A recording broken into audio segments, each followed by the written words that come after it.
श्री गणेशाय नमः। ओम नमो भगवते वासुदेवाय नमः। सूत जी बोले, हे ऋषियों, अब मैं आपको ज्येष्ठ मास महात्म्य के 7वें अध्याय की एक दिव्य कथा सुनाता हूँ। इस कथा के श्रवण मात्र से मनुष्य के पाप नष्ट हो जाते हैं और भगवान विष्णु की कृपा प्राप्त होती है। राजा सुदेव और निर्धन वृद्ध की कथा। प्राचीन काल में एक विशाल राज्य में सुदेव नामक एक राजा राज्य करता था।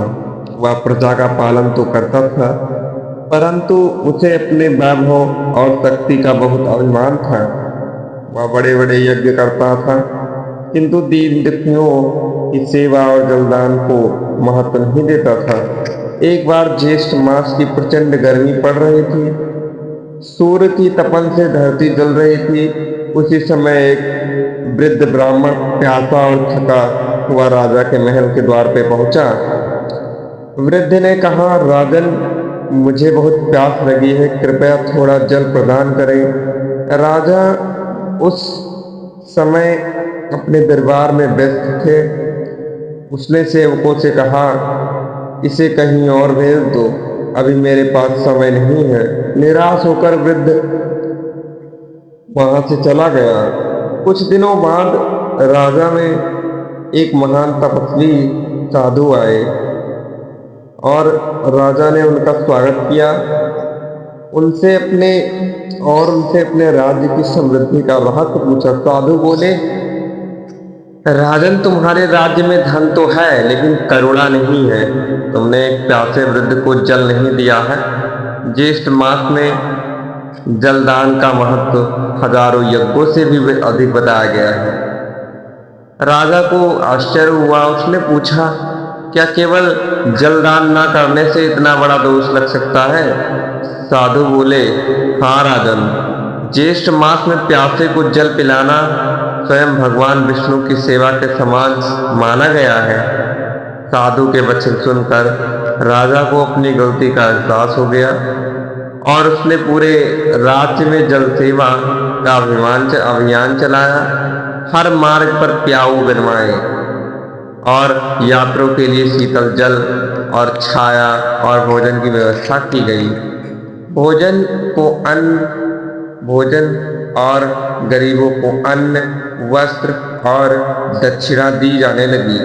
राजा स्वयं प्रतिदिन प्रातःकाल भगवान विष्णु का पूजन करता और तुलसी अर्पित करता। एक दिन वही वृद्ध ब्राह्मण फिर से राजा के सामने आया।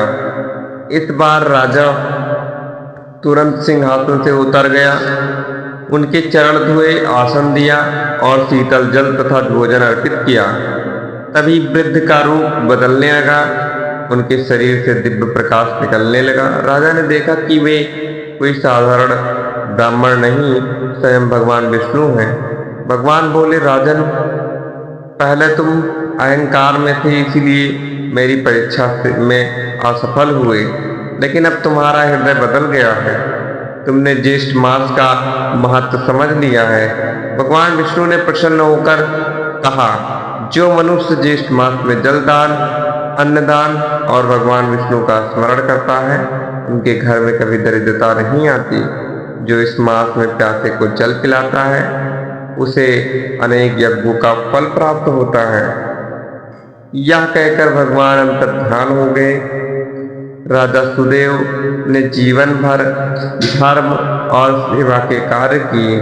उसकी प्रजा सुखी रही और अंत में उसे विष्णु लोक की प्राप्ति हुई।